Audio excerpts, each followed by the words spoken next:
जय जगन्नाथ आउ एक नुआ भिडियो आपको स्वागत जनाऊँ। पीएम किसान योजना अधीन में बहुत सारा हिताधिकारी ना कटार लगी कौन पर कटुची ता भी आपने जानीपारे कहीं बहुत बार भिडियो आपको जनई पीएम किसान योजना अधीन जो टंका पाइबा चाहते एग्रीस्टाक अधीन में कृषक पंजीकरण करेंगे। तो स्क्रीन आगे आपने देखिपे यही लिस्ट जो मानकर ना थी से पीएम किसान योजना अधीन टंका पाइबा योग्य तो से टंका पाइपर आ बहुत सारा हिताधिकारी मानकर ये लिस्ट रे ना ना कहीं पूर्व से पैसा पाई आसुले टंका पाई आसुले एथर से ना कटि जाइए। आ जो मैंने पीएम किसान योजना अधीन टंका पाइबा चाहते एग्रीस्टाक अधीन में कृषक पंजीकरण कले ये आपर एप्रुवाल आसो। एप्रुवाल आसला आपने पीएम किसान योजना अधीन टंका पाइपर। बहुत सारा हिताधिकारी मानकर मन में डाउट थी सर आम मानकर जो पूर्वपुरुषर जमीर ना अच्छी आम एग्रीस्टाक अधीन में कृषक पंजीकरण करूना या किपर कर डिटेल्स आप भिडियो जनई। जो मैंने चैनल को नुआ कर चैनल को सब्सक्राइब करने सह जो पाखे घंटी बटन टी दबे नोटिफिकेशन ऑन करदे। आ गुरुत्वपूर्ण इंपोर्टेंट पार्टी आपको जनइबी जो मानक रिजेक्ट हो जाए पीएम किसान योजना अधीन या किपर समस्यार समाधान करेंगे। तो पीएम किसान ऑफिशियल वेबसाइट को आसबे तो पीएम किसान लिखि सारापर ये इंटरफेस टी पलि आसो। तो तलक स्क्रॉल कलापर ये आप देखो search your point of contact POC तो यार क्लिक करेंगे। यार क्लिक कलापर देखो सर्च डिस्ट्रिक्ट नोडाल तो डिस्ट्रिक्ट नोडाल ऑफिस आप स्टेट आपतो ओडिशा सिलेक्ट करने डिस्ट्रिक्ट में जेहेतु बालेश्वर बिलंग करुँची बालेश्वर मुझे नहीं सर्च उपर क्लिक कर नौ देखो सर्च उपर क्लिक कर देखो जी अच्छे डिस्ट्रिक्ट जी अच्छा से अनुसार ना आसो ब्लॉक एग्रीकल्चर जी अच्छा ना पलि आसो। एग्रीकल्चर नंबर आपको दी जदि आप कौन पर रिजेक्ट होती भी आपने पचारि पारे कौन पर आप रिजेक्ट है। आ जो मानकर निज ना जमी ना या समस्यार समाधान किपर करेंगे या कॉल कर अवगत हो पारे कि आप टेलीग्राम ग्रुप रे जॉइनिंग हो जातु। प्रति मुहूर्त में प्रति अपडेट आपने जानीपारे। तो कौन रही आज अपडेट चलते डेन कर भिडियो स्टार्ट करवा। जय जगन्नाथ आउ एक नुआ अपडेट आपको स्वागत जनाऊँ। जो मैंने पीएम किसान योजना अधीन में 19तम बाबद में आप 24 फेब्रुआरी मिल जाता 20तम आपण जो टंकाटी मिलवाई जाऊँगी ए बहुत हिताधिकारी ना लिस्ट रे आसब ना कहीं आपको जनई पूर्व जपरिक पीएम किसान पाइबा हेल्ले आपण कृषक पंजीकरण करने पड़ो। कृषक पंजीकरण आपण सेंट्रल स्कीम अधीन में जाऊँगी जेहेतु पूर्वर आपने पाई आसुले पीएम और सीएम किसान दुईटी उभय पाई आसुले आ सेंट्रल स्कीम जो आसी आपणकर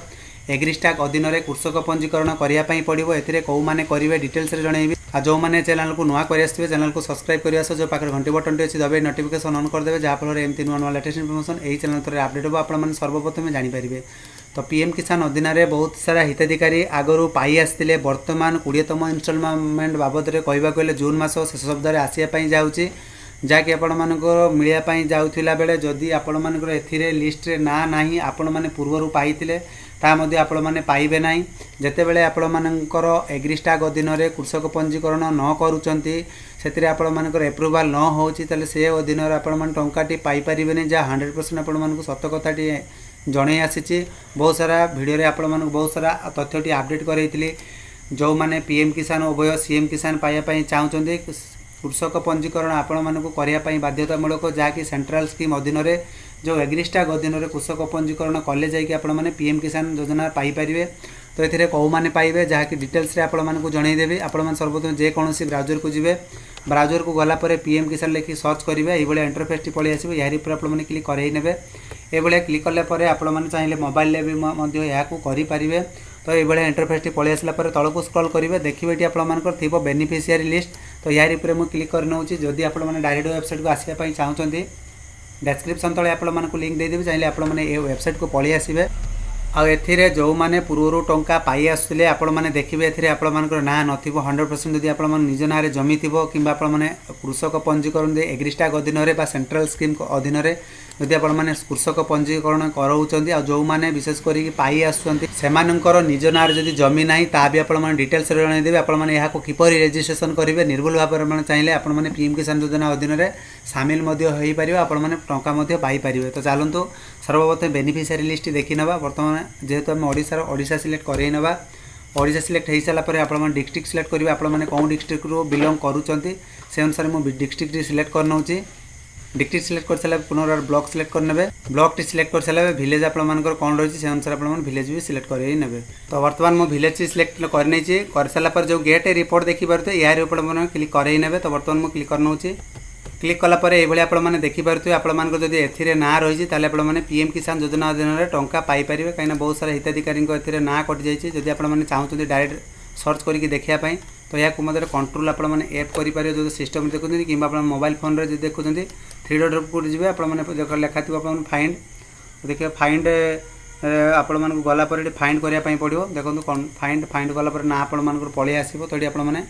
लेखिपारे ठीक अच्छे मुझे ना लिखि नौ देखो आपण मैंने अंजलि हिसाब से आपण मन जी ना थी से अनुसार आप पलि आसो तो ये पाइबापी योग्य जो मानकर हिताधिकारी ना ना आपण मन कटि जाइए से पाइबापी योग्य नुहे आपण मैंने जानी भी पीएम किसान योजना अधीन टंका पाइबा कहले सीएम किसान योजना अधीन तो आपण मैंने गवर्नमेंट जेपरिक कृषक पंजीकरण रही पीएम किसान योजना अधीन में आप टंका पाइबा हेले एग्रीस्टाक अधीन में कृषक पंजीकरण करने पड़ो तो यहाँ कृषक पंजीकरण किपरि करेंगे जदि आप निजे ना जमी रही है आपने चाहिए यहाँ रेजिस्ट्रेशन करेंगे विशेष तथ्य आपको जनइबी जो मानकर निज ना जमी ना यहाँ आपने किपरि रेजिस्ट्रेशन करेंगे जदि आम कंटाक्ट संपर्क में आसुँच तो आपको रेजिस्ट्रेशन करदेवे डिस्क्रिप्शन तले जनसेवा ग्रुप कि टेलीग्राम ग्रुप रही है आपने जॉइनिंग हो जातु जदि आपने पीएम किसान योजना अधीन टंका पाइबापी चाहते तो रेजिस्ट्रेशन आम मान द्वारा भी करा जदि आपने डॉक्यूमेंट आम मानक सेंड कर आपको रेजिस्ट्रेशन कर दिया तो ये आप एग्रीस्टाक अधीन कृषक पंजीकरण करने पोर्टाल पलि आसो तो बर्तमान देखिए जेहेतु आम जनसेवा केन्द्र रही सीएससी लॉगिन सीएससी जीवा तो बर्तमान मुझे लॉगिन करनौ तो ये पपअप आसो तो बर्तमान ओके पर क्लिक करवा तो ओके पर क्लिक कलापर ये आप लॉगिन पेज पलि आसो तो बर्तमान मुझे लॉगिन करनौ तो साइन इन पर क्लिक करनौ तो ये आप इंटरफेस पलि आसो जो मानकर निज ना जमी रही है आपने चाहिए घरे बस यहाँ रेजिस्ट्रेशन करेंगे जो मैंने करना आम मान डॉक्यूमेंट पठेले आपण मानक भी रेजिस्ट्रेशन करदे आपको एप्रुवाल हो आम जी डाटाटी बर्तमान सबमिट करुच्छे बर्तमान गोटे डाटाटी मुझे नौ आधार नंबर एंटर करने तो जो आपने सबमिट करने आपने डिटेल्स ये देखिपे संपूर्ण भाव में एप्रुव हो सारी जो मानकर एप्रुव होना तो आपने डॉक्यूमेंट पठेले आपको एप्रुवाल करदेव तो देखिपे आपण मानक जन आसती पूर्व बहुत सारा भिडियो आपको जनाऊली जो मैंने पीएम किसान टंका पाँच से एग्रीस्टाक अधीन में कृषक पंजीकरण करातु कृषक पंजीकरण कले आपण मैंने पीएम किसान योजना अधीन टंका पाइपर एथिरे आपण मानकर आउ किछि प्रॉब्लम रहिबो नाही आ बहुत सारा हिताधिकारी मानकर कमेंट थिला सर आम मानकर पूर्वपुरुषर जेपरिक जेजेबापा नांकर पूर्वपुरुषंकर ना रही कि शाशु शशुर जमी ना रही से आम किपरि रेजिस्ट्रेशन करूँ आम मैंने सीएम किसान और पीएम किसान उभय टंका पाउतिले से आम किपरि करूँ तो ये आउ एक तथ्यटी आपण मानक जन रखापी चाहूँगी यहाँ हो पार तो किपरि हो पार आपण मैंने आपण मानकर निकटस्थ आरआई पाखक जाइए रेजिस्ट्रेशन कर रेवेन्यू विलेज डिपार्टमेंट रोचे द्वारा भी आपने चलिए यहाँ करेंगे कहीं बहुत सारा डिस्ट्रिक्ट वाइज बहुत सारा ब्लॉक वाइज आपण मानकर यही सब तथ्यटी होची तो आपण सर्वप्रथम आपण मानकर निजर आरआई पाखक जाकि संशोधन करें जहाँकि पीएम सीएम किसान योजना अधीन में टंका पाइपर आपण मैंने जानी कि गोटे परिवार जेपरिक 2 ରୁ 3टी राशन कार्ड रोचे से उभय सीएम और पीएम किसान टंका पाँच जार गोटे जमी पट्टारे 3 जन बेनिफिट नौ तो ये क्षेत्र में गवर्नमेंट को कहवा अनुसार कृषक पंजीकरण जो मैंने कर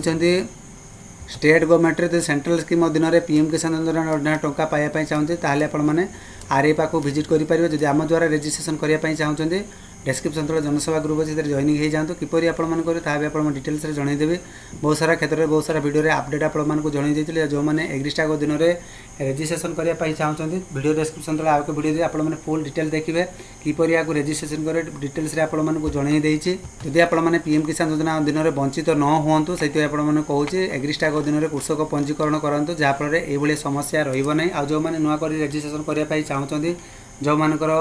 1 ରୁ 2 ରୁ अधिक किस्ती पाई सारे आपने पीएम किसान योजना अधीन चाहिए आपको रेजिस्ट्रेशन करेंगे तो ये आज संपूर्ण अपडेट आशा करूँ वीडियो संपूर्ण जानीपारे जो मैंने फिर भी किसी बुझीपार न कमेंट सेक्शन लेकिन पचारि पारे तो से रोचे जय Jagannath bye bye take care.